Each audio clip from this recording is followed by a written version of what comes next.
नमस्कार, आप देख रहे हैं उन्नत मीडिया और आज के हम लोग हैं NITN क्लासेस मीरगंज में और हमारे साथ आयशा अहमद जी हैं जिनका रिजल्ट नीट एग्ज़ाम में हुआ है और इनका बहुत अच्छा रैंक आया है। वो हथुआ का रहने वाली है और इन्होंने जो है हथुआ के साथ साथ अपने NITN क्लासेस के साथ साथ ज़िले का नाम रोशन किया है।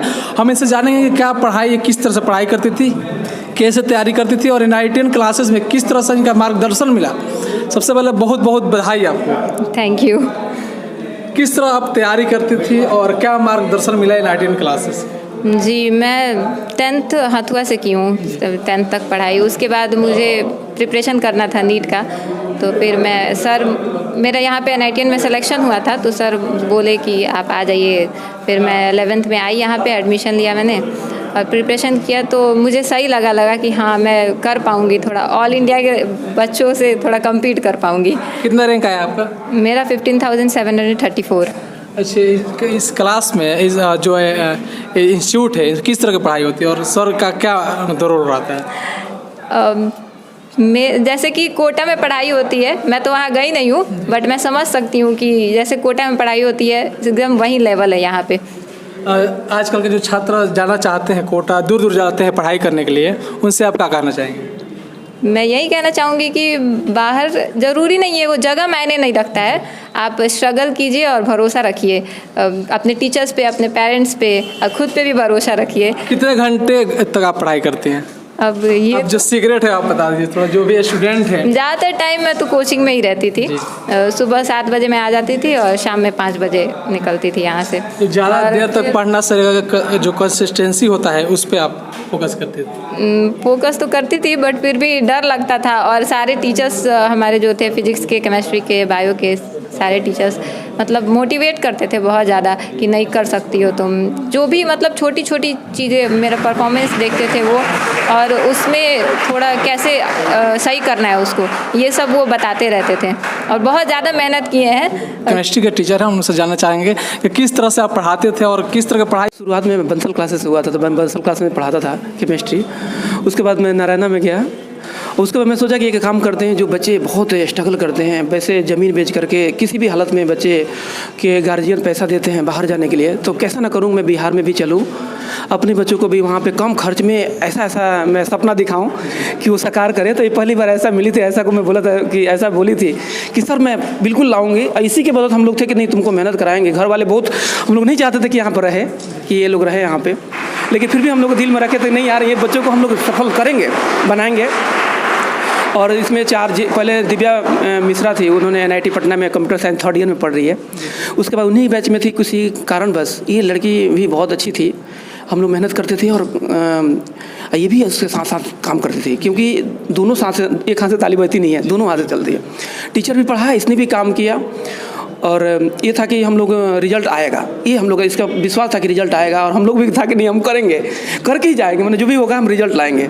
और उसकी वजह से आज तो पूरी दुनिया जानती है कि रिजल्ट आ रहे हैं। तो बहुत सारे बच्चे अब इसको देख करके सीमान में भी कि यहाँ रुकने की कोशिश कर रहे हैं। 6 लड़के अभी तक NIT में निकाल लिए, NIT में चले गए, उनको भी अच्छा NIT मिला है। और इसमें एक दिव्या ही मेरे मेडिकल में था कि मैं मेडिकल में एक भी रिजल्ट दूँ हम लोग, जिसमें आज ऐसा हम पास कर गए। एग्जाम में आप पास किए हैं, सबसे ज़्यादा मार्गदर्शन रहा है किन का रहा है? प्रकाश सर का रहा है, क्योंकि वही मुझे मतलब सब बहुत ज़्यादा मोटिवेट करते थे कि यहाँ से हो सकता है आपका रिज़ल्ट। तो NITN क्लासेस में सबसे ज़्यादा प्रकाश सर का, बाकी सारे टीचर्स का मतलब ये सबका रोल है। हाँ, सबका रोल है, खास करके प्रकाश सर इसमें जी। और मेरे जितने भी सीनियर्स थे यहाँ पे, जो भी पढ़ के चले गए हैं, उन लोगों ने भी मुझे बहुत सपोर्ट किया है। जो भी क्वेश्चंस वगैरह बहुत अच्छे से समझाते थे वो लोग भी, ऐसा नहीं है कि सीनियर है तो मतलब बहुत अच्छे हम यहाँ के सीनियर्स भी थे जी। बहुत बहुत धन्यवाद। अभी हमारे साथ NITN क्लासेस के जो फाउंडर हैं, टीचर्स हैं, हम उनसे जानेंगे कि किस तरह से इन लोगों का दिमाग में आया कि जो बच्चे दूर दराज पढ़ने जाते हैं IIT JEE के नीट के एग्ज़ाम के लिए, तो यहाँ पे कैसे लोगों का दिमाग में आया कि मीरगंज में इस चीज़ें होने चाहिए और यहाँ से जो छात्र हैं सफल हो रहे हैं, उनके बारे में क्या कहना चाहेंगे? सर, आप लोग कैसे सोचे कि जो छात्र दूर दराज पढ़ने जाते हैं तो ये चीज़ आपको मीरगंज में देने लगे? जब भी कुछ बदलाव का शुरुआत होता है, ये सबसे पहले आप बीती से ही होता है। कभी हम लोग भी बाहर थे, बाहर जाके पढ़ाई करते थे, बहुत सारे परेशानियों को झेलते थे। कभी रोटी जल गया, कभी बुखार लग गया, लेकिन कोई देखने वाला नहीं है, पैसे बहुत खर्च हो रहे हैं।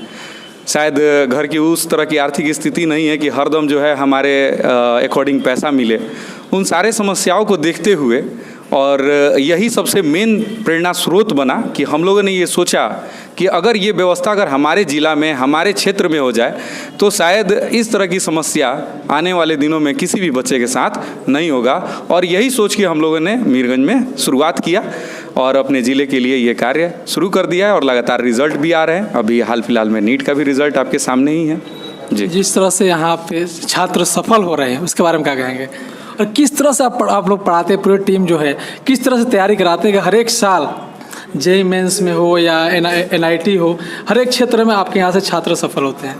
देखिए, हम लोग पढ़ाने का तो एक ही तरीका जानते हैं, कोई शॉर्टकट तरीका होता नहीं है। मेहनत करना होता है, डीपली पढ़ाना होता है और ये हम लोग के जितने भी टीचर हैं, जितने भी टीम हैं, वो सारे लोग उस तरह से मेहनत करते हैं। और देखिए, एक कोच का काम है उसको मार्गदर्शित करना और उसको इम्प्लीमेंट करना उस प्लेयर का काम होता है। जैसे क्रिकेट की हम बात कर रहे हैं तो उसी तरीके से हम लोग अगर एक कोच की तरह हैं तो उसको सबसे ज़्यादा इम्प्लीमेंट करने का काम जो है बच्चों का होगा। तो बच्चे जो है उतना मेहनत कर रहे हैं और कैसे मेहनत कर रहे हैं तो हम लोग 4 घंटे का क्लास लेते हैं और उसके बाद यहीं बैठा के शाम तक उनको यहीं बैठना है, क्लास के दिन भी। और जो भी आपका डाउट है सेम डे कंप्लीट करिए और फिर आप घर जाइए। तब इसके वजह से ही हमारा रिजल्ट जो है निरंतर बहुत बढ़िया आ रहा है। जितने भी छात्र होते हैं यहाँ पढ़ने आते हैं, यहाँ पर कितने घंटे तक पढ़ाई करते हैं यहाँ पे आपका कोचिंग? देखिए, मैंने बोला कि 4 घंटे का क्लास होता है और उसके बाद आपको 5 घंटे यहीं बैठ के सेल्फ स्टडी करना है, जो कि बाकी कहीं होता नहीं है, इवन बाहर के संस्थान में भी नहीं होता है। और यही सबसे हम लोग का मूल्य मंत्र है, क्योंकि हम जानते हैं कि बच्चा बाहर जाएगा, घर से बाहर जाएगा, इंस्टीट्यूट से बाहर जाएगा तो वो आपको खेलने कूदने लगेगा, घर में व्यस्त हो जाएगा। इस वजह से हम लोगों ने ये व्यवस्था बनाया कि अगर वो बच्चा जो है हम लोग के साथ बैठ के अपने इन्वायरमेंट में पढ़ाई करते रहेगा लगातार, तो रिजल्ट तो आना है। मेहनत कीजिएगा तो सफलता तो मिलना है। मेहनत ही सफलता का मतलब प्रथम सीढ़ी है। अगर आप लगातार मेहनत कर रहे हैं सफलता मिलती रहेगी। इस तरह से आप लोग काम कर रहे हैं मीरगंज में और यहाँ से छात्र जो है एग्ज़ाम में सफल हो रहे हैं, उसके बारे में आप क्या कहेंगे? अगर कंटिन्यू काम किया जाए, लगातार निरंतर मेहनत किया जाए तो रिज़ल्ट ईजिली आता है। हम लोग क्या किए थे, हम लोग कोटा में काम कर रहे थे, फर्दर मुंबई में, दिल्ली में, हर जगह काम किए। पता चला कि स्टूडेंट तो बिहार के हैं और रिज़ल्ट वहाँ पे मिल रहा है। तो हम लोगों ने सोचा कि क्यों ना ये काम हम लोग बिहार में ही करें, ताकि बिहार के बच्चे के पास बच्चे टैलेंटेड हैं तो वो बच्चे रिज़ल्ट ओबियसली देंगे। तो हम लोग इसीलिए उन बच्चों को रोक कर हम लोग काम कर रहे हैं निरंतर। डेली का डेली वही शेड्यूल रहता है, सुबह 8 बजे से शाम को लगभग हम लोगों के लिए 8 बजे तक रहता है। 8 बजे तक हम लोग मिलेंगे, लगभग 12 घंटा, पर बच्चों के लिए वही 9 के करीब 9 घंटे। सवाल आपसे है कि जो छात्र के साथ आप लोगों का किस तरह का व्यवहार आता है और कैसे घुल मिलकर उनको तैयारी कराते हैं आप लोग? सर, सारे हमारे बच्चे यहाँ एक फैमिली जैसा माहौल बना के हम लोग रखते हैं। किसी को किसी प्रकार की दिक्कत नहीं, एकदम कंजर्वेटिव टाइप से। जिसको जब डाउट हो, जो भी परेशानी हमें आके एकदम जैसे अपने गार्जियन से बच्चा बताता है वैसे हमसे आगे बताता है और हम लोग जो भी परेशानी होती है उसका समाधान निकालते हैं। That's all.